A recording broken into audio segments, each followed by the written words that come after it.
शांति 31/10/2024 प्रातः मुरली। ओम शांति। बाप दादा मधुबन। बाबा आज कह रहे हैं, मीठे बच्चे, ऑर्डर करो कि हे भूतों, तुम हमारे पास आ नहीं सकते। तुम उनको डराओ तो वो भाग जाएंगे। मीठे बच्चे, ऑर्डर करो कि हे भूतों, तुम हमारे पास आ नहीं सकते। तुम उनको डराओ तो वो भाग जाएंगे। प्रश्न: ईश्वरीय नशे में रहने वाले बच्चों के जीवन की शोभा क्या है? उत्तर: सर्विस ही उनके जीवन की शोभा है। जब नशा है कि हमें ईश्वरीय लॉटरी मिली है तो सर्विस का शौक होना चाहिए, परंतु तीर तब लगेगा जब अंदर कोई भी भूत नहीं होगा। दूसरा प्रश्न: शिव बाबा का बच्चा कहलाने के हकदार कौन है?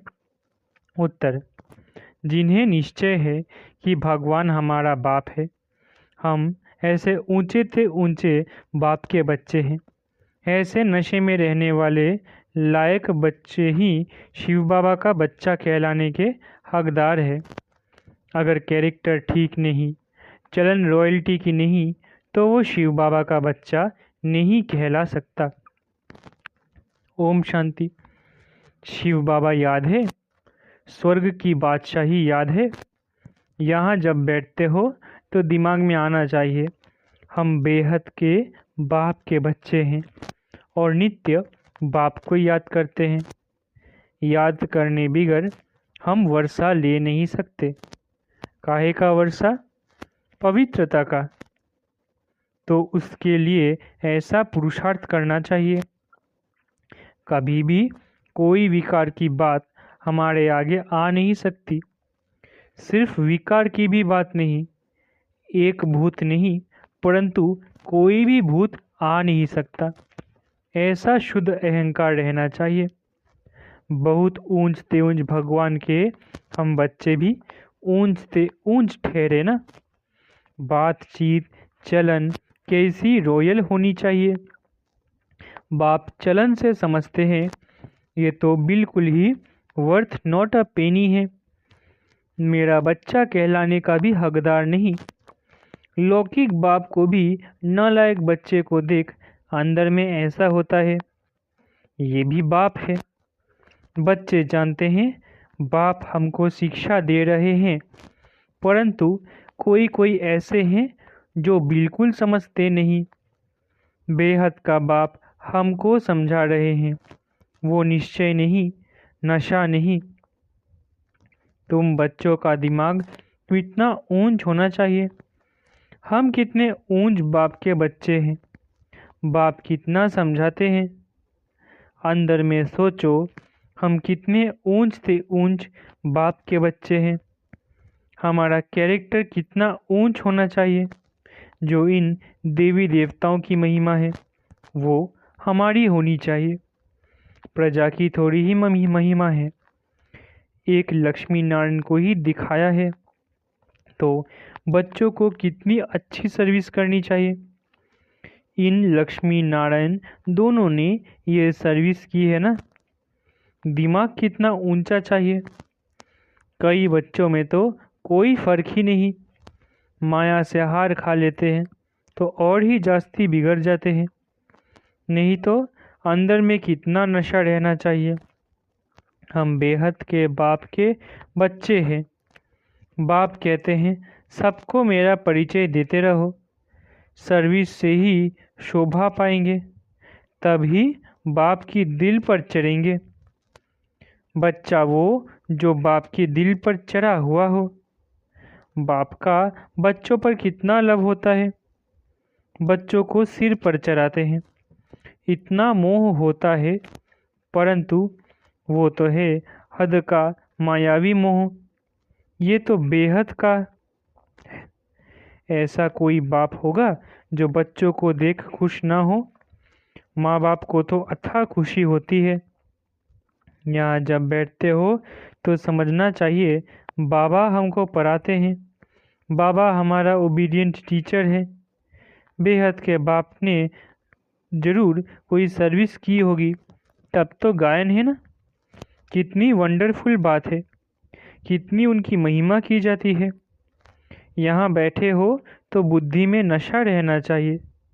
सन्यासी तो है ही निवृत्ति मार्ग वाले, उन्हों का धर्म ही अलग है। ये भी अब बाप समझाते हैं।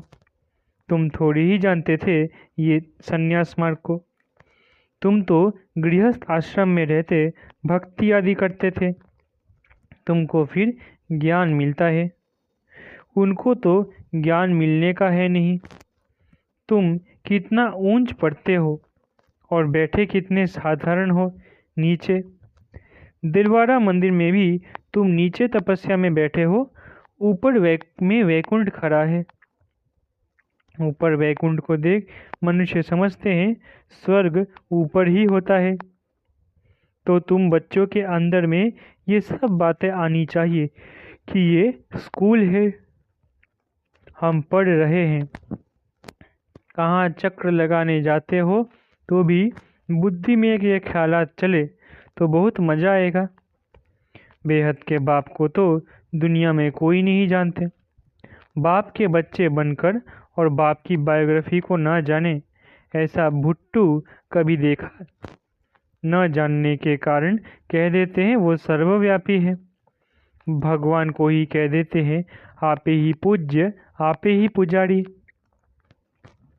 तुम बच्चों को अंदर में कितनी खुशी होनी चाहिए। हम कितने ऊंच पूज्य थे, फिर हम ही पुजारी बने। जो शिव बाबा तुमको इतना ऊंच बनाते हैं, फिर ड्रामा अनुसार तुम ही उनकी पूजा शुरू करते हो। इन बातों को दुनिया थोड़ी ही जानती है कि भक्ति कब शुरू होती है। बाप तुम बच्चों को रोज रोज समझाते रहते हैं। यहाँ बैठे हो तो अंदर में खुशी होनी चाहिए ना। हमको कौन पढ़ाते हैं? भगवान आकर पढ़ाते हैं। ये तो कभी सुना भी नहीं होगा। वो तो समझते हैं गीता का भगवान श्री कृष्ण है, तो श्री कृष्ण ही पढ़ाता होगा। अच्छा, श्री कृष्ण भी समझो तो भी कितनी उच्च अवस्था होनी चाहिए। एक किताब भी है मनुष्य मत और ईश्वरीय मत। देवताओं को तो मत लेने की दरकार ही नहीं है। मनुष्य चाहते हैं ईश्वर की मत। देवताओं को तो मत अगले जन्म में मिली थी, जिससे ऊंच पद पाया। अभी तुम बच्चों को श्रीमत मिल रही है श्रेष्ठ बनने के लिए। ईश्वरीय मत और मनुष्य मत में कितना फर्क है।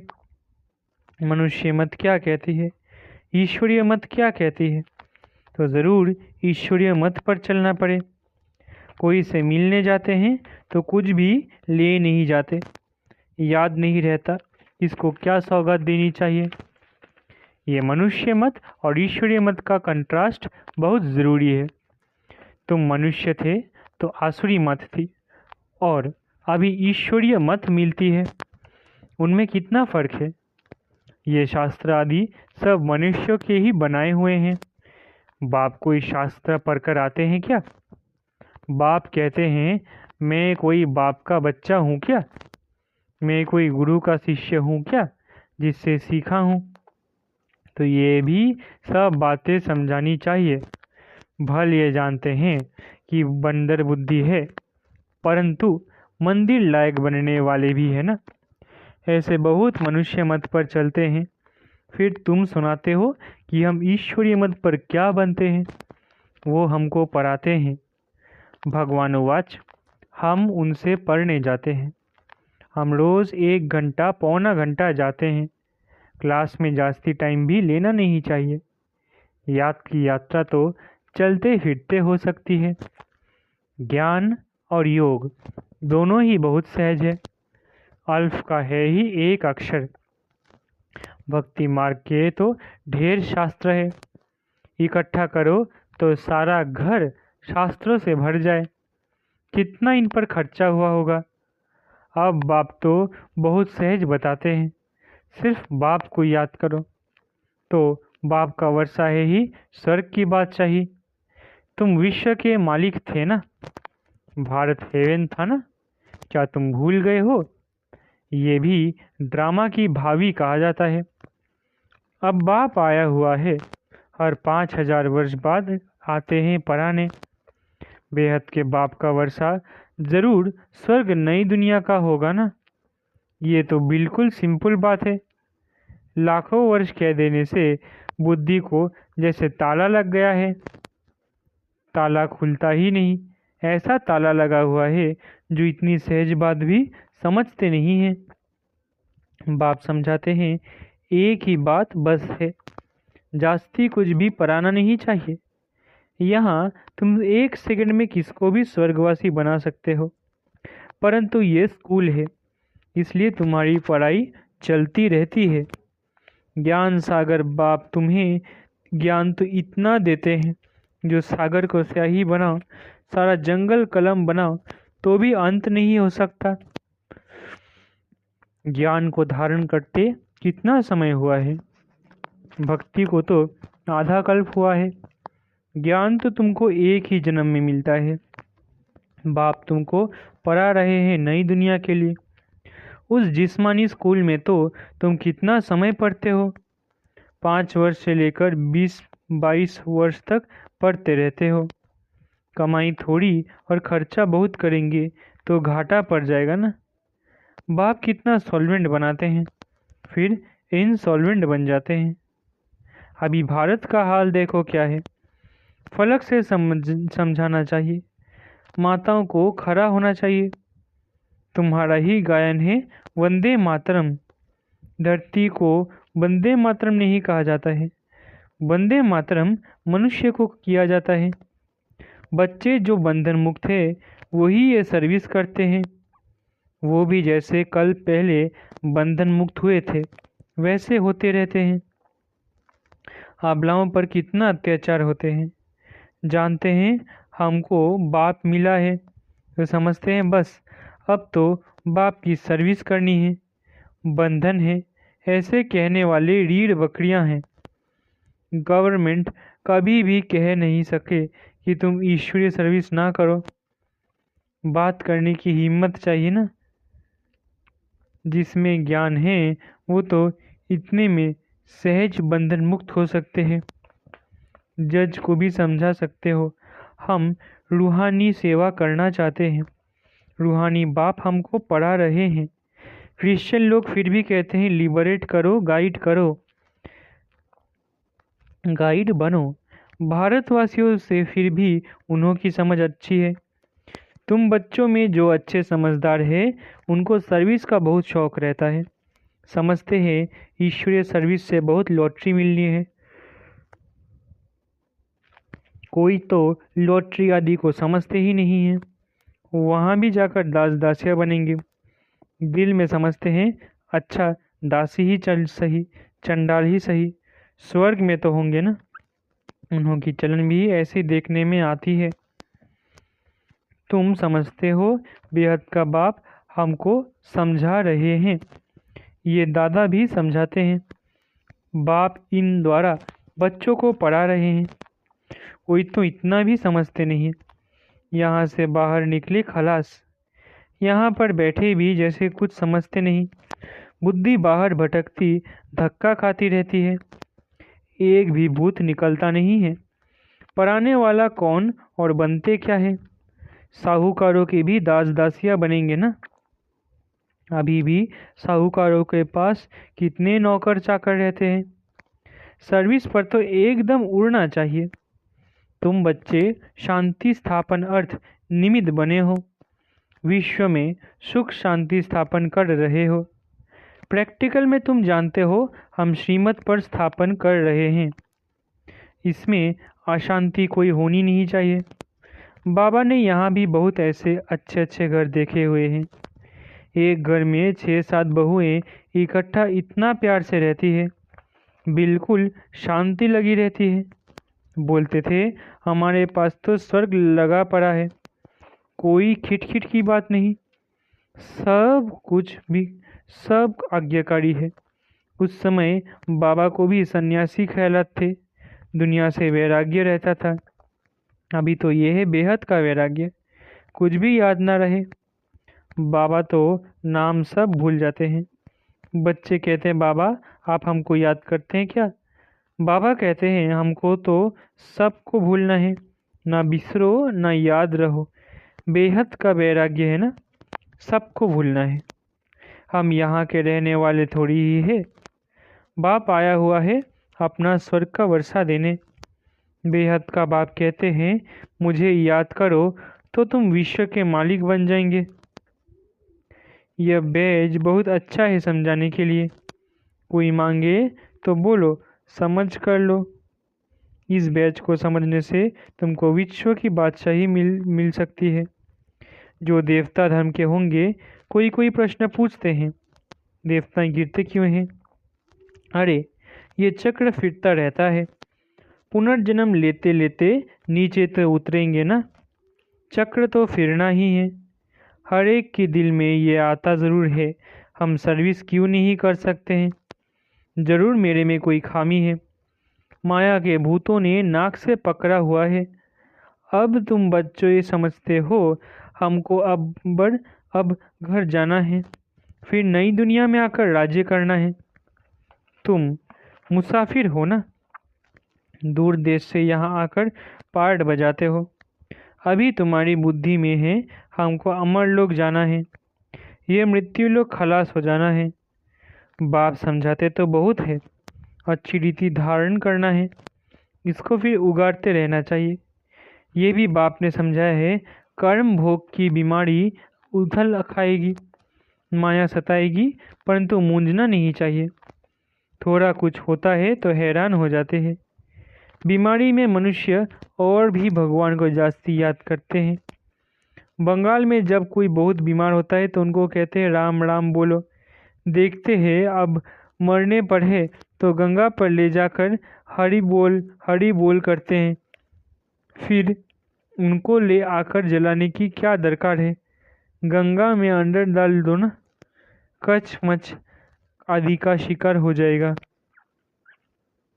काम में आ जाएगा। पारसी लोग रख देते हैं तो वो हड्डियाँ भी काम में आती है। बाप कहते हैं तुम और सब बातें भूल मुझे याद करो। अच्छा, मीठे मीठे सीखी रहे बच्चों प्रति माता पिता बाप दादा का याद प्यारा गुड मॉर्निंग। रूहानी बाप की रूहानी बच्चों को नमस्ते। हम रूहानी बच्चों की रूहानी माता पिता बाप दादा को याद प्यार गुड मॉर्निंग और नमस्ते नमस्ते नमस्ते। शुक्रिया बाबा। धारणा के लिए मुख्य सार। पहला, बंधन मुक्त बनकर भारत की सच्ची सेवा करनी है। फलक से समझाना है कि हमें रूहानी बाप पढ़ा रहे हैं, हम रूहानी सेवा पढ़े, ईश्वरीय सेवा की उछल आती रहे। कर्म भोग की बीमारी व माया के तूफानों में मूंझना व हैरान नहीं होना है।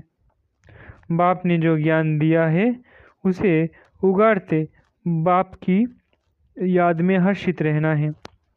वरदान, निराकार और साकार दोनों रूपों के यादगार को विधि पूर्वक मनाने वाले श्रेष्ठ आत्मा भव।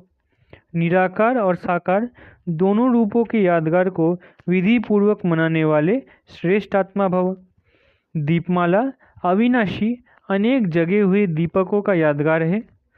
आप चमकती हुई आत्माएं दीपक की लौ मिसल दिखाई देती हो, इसलिए चमकती हुई आत्माएं दिव्य ज्योति का यादगार स्थूल दीपक की ज्योति में दिखाया है। तो एक तरफ निराकारी आत्मा के रूप का यादगार है, दूसरी तरफ आपके ही भविष्य साकार दिव्य स्वरूप लक्ष्मी के रूप में यादगार है। यही दीपमाला देव पद प्राप्त कराती है। तो आप श्रेष्ठ आत्माएं अपना यादगार स्वयं ही मना रहे हो। नेगेटिव को पॉजिटिव में चेंज करने के लिए अपनी भावनाओं को शुभ और बेहद की बनाओ। स्लोगन, नेगेटिव को पॉजिटिव में चेंज करने के लिए अपनी भावनाओं को शुद्ध और बेहद की बनाओ। अच्छा, ओम शांति। शुक्रिया बाबा।